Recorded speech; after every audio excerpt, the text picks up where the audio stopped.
Hey guys, what's up? It's that guy named Phoenix, and today I have a special news update.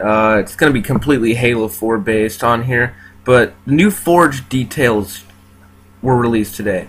And they released a new map where you're in space instead of like on Earth or wherever you took place. It's in space. Like, there's no special features, there's no zero gravity that comes built into it, but there's a whole bunch of stuff shown in the trailer. And although this will make this video extremely longer than it normally should be, I'm going to show you guys the entire trailer. And then at the end, I'll share my feedback with you. If you guys got any questions on my feedback, if you got any ideas that are popping in your head, feel free to leave a comment. But as for now, let's get cracking with that trailer, and I'll talk to you guys soon, alright? I'm Kynan Pearson, the lead multiplayer level designer here at 343 Industries.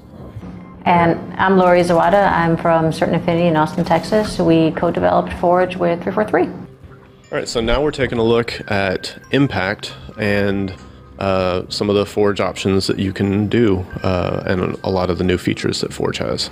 Impact is one of the three multiplayer maps three Forge maps that we are going to offer for Halo 4. Whenever you're working in Forge, you have a bunch of different options for object types that you can use. In each of our maps, of our Forge maps, we have a specific palette for that map that has some unique and custom pieces that you'll only find in that version. You can see that now we have the new labeling and highlighting, so it tells you what object you're looking at and it highlights it green so that you know whenever you press the button you will grab that object. You can also do things like quick delete, and then you can see how whenever you drop a piece and then you drop out of Forge mode or out of monitor mode, that it generates light maps and puts shadows on the piece, which is new to Forge. One of the big pushes we had for Forge was to make sure that the visual fidelity was as close as possible to a single player or multiplayer map. We want Forge artists to create beautiful maps, not only fun ones, but usually have things like the shadows. You basically accidentally create a pretty map without trying. All right, so another one of the unique things that you can do now is duplicate object. So if you have an object highlighted and you press down on the D-pad, you'll actually duplicate it. And then this allows you to kind of rapidly reuse pieces without having to go back into the menu and select them. In addition, we have magnets. And so magnets help you by allowing you to grab pieces and align them to other pieces. So if you look, you can see there's these little glowing dots on the end caps. Those are the magnet snap points that allow you to use a piece, duplicate it, and then just immediately snap it in location without having to go into the nudge tools. So this will allow, Power Forge users and just Forge users in general, easier ways of constructing their levels and basically putting together things with rapid iteration. And magnets are actually on almost all of the Forge pieces. So we have example here is for these hallways, but they're on ramps, they're in entrances. There's certain Forge buildings where we anticipated people might snap things to them, whether it's on the roof, windows. A lot of familiar pieces to the Forge palette that was used in Forge World, although everything's been redone. This map uses a UNSC palette, which is also another unique to Halo 4 Forge feature. The new ordnance system gives you access to dropping ordnance. You have initial drops, which is something that comes down at the very start of a map. Random drops, which will randomize what ordnance shows up, and then objective drops, so whenever you accomplish certain goals you can have those come in. Actually, in the gadgets palette, if we open that up really quick, we have some new features. We still have the man cannons. We have something new called gravity zones, if you want to go over those. Yeah, so the gravity volumes, these allow you to change the kind of traits of what happens whenever you enter them. This not only affects the player character, but it will affect weapon or vehicles as well. Yeah. So as you can see, when I'm within this volume, I have low gravity settings, and all of this stuff is customizable and tunable so that Players can set up, specific things where, you have a bunch of different railways or structures, and then in certain areas only, you'll be able to have, low grav or reverse grav or just anything that you want to do. So there's plenty of creative things that you can do with the specific traits of the gravity volume. You can actually stack a couple of these gravity volumes together and it compounds itself. In addition to this, you also have the choice to either have something visible in the game, or they could actually be invisible. So this could be like little surprises for people, but the possibilities of this is pretty nuts. Okay, one of the other unique things that we have going on with Forge is that if you have something that's a base piece that you've located and you know exactly where you want it to go, you can basically lock that piece in place so that now if I'm pressing the A button, I can't grab it, I can't edit it unless I choose to unlock it by, again, pressing left on the D-pad. The good thing for this is that you can kind of place your foundation pieces and build off of it, and you no longer have to worry about accidentally grabbing a piece and nudging it while you're doing your construction.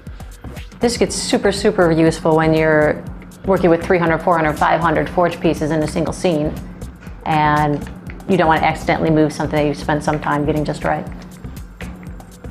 In combination of this, there's also the delete features. Yep.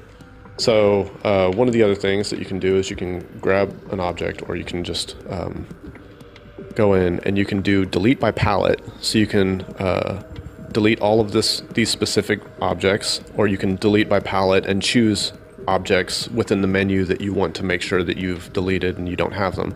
But in addition, if you'd like to start over from scratch, you can just delete everything. And this will allow you to delete all of the objects in your scene and, again, start from scratch if you want to just clear it out and do your unique construction. And if you want to use this in combination with the lock feature, the delete all will not delete objects that are locked. And the hope here is with all these tools now, people will start iterating much quicker, come up with some excellent ideas that they normally would have been maybe a little too hesitant to try before. And then from there, just things no one's ever expected will probably come out of Forge. Yeah, so let's go ahead and take a look at one of the pre-built spaces that we have on the disk so that players can have something to start with. We're taking a look at Relay. This is one of the map variants, one of the Forge variants that we built using the custom Forge pieces on Impact.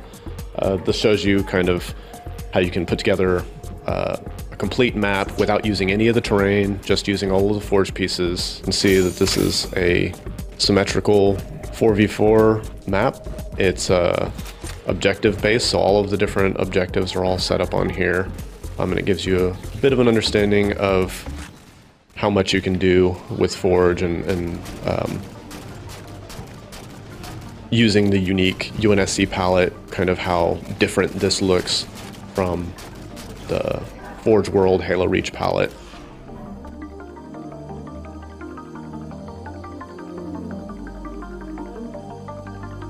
All right, now we're going to show a little bit of the player trait zones and kind of some of the stuff that you can do with those. So I'm going to build a few little structures here just so that we have something as a groundwork to work with. You can place a trait zone. You can, scale it to whatever you want. And you can also, increase its height so that it fills whatever volume. Once you have it set up how you would like, then you can actually go into the trait zone properties. Your trait zone properties will give you a bunch of different options. So you can set shields and health. You can basically make sure you can boost somebody to have 300% damage resistance or shield multiplier. You can change their shield recharge rates, give them headshot immunity, just whatever ideas you have for the game type or the specific trait zone you could do. But you can also do things to adjust player movement, so you can adjust your gravity to lower that. Your jump height can be significantly increased when you're in.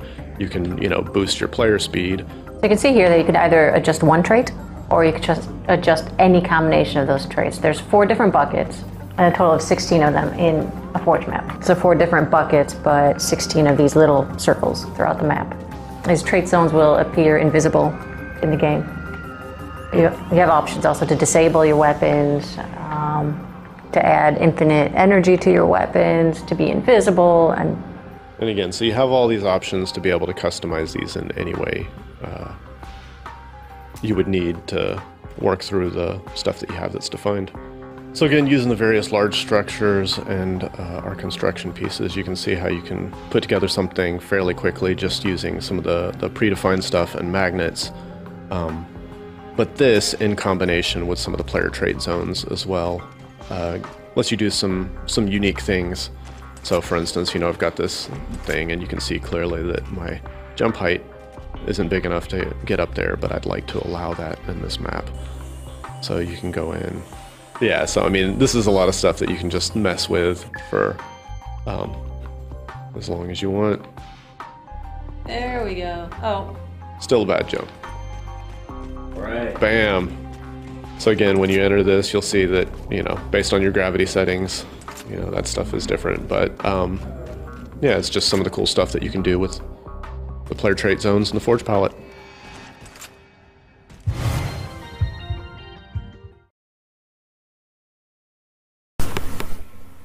Alright guys, that was a pretty awesome trailer, but I'm gonna share some feedback with you on that. One of my favorite things were the magnets, because as most people know, forging in Halo Reach was just, it pissed me off a lot, because you can never get things even. And when you could, you had to go through a whole bunch of stuff, set the exact height and all that. And people just got really sick and tired of it.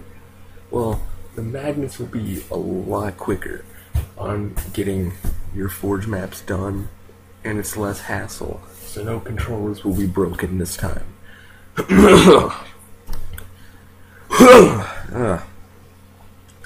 Another favorite thing I have is the trait zones and the gravity zones.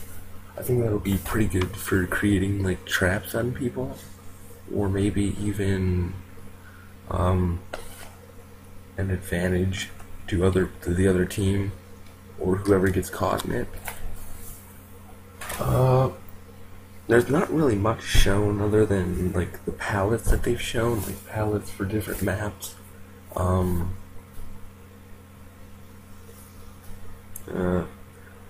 Magnets, trait zones.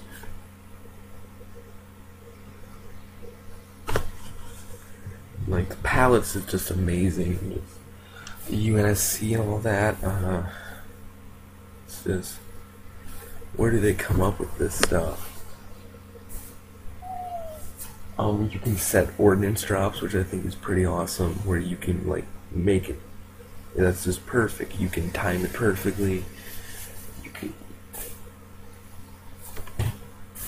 That'd be great. Like, there's a whole bunch of ideas you could come up with that. Well, as you guys know, Gamespot made that video, so no credit goes to me for making that. That's all I really got for you guys. Leave any comments below with your feedback. And Halo 4 will be out November 6th. So, alright guys, I'll talk to you guys later. Until next week, or whenever I post another commentary video through the week. Alright, until next time.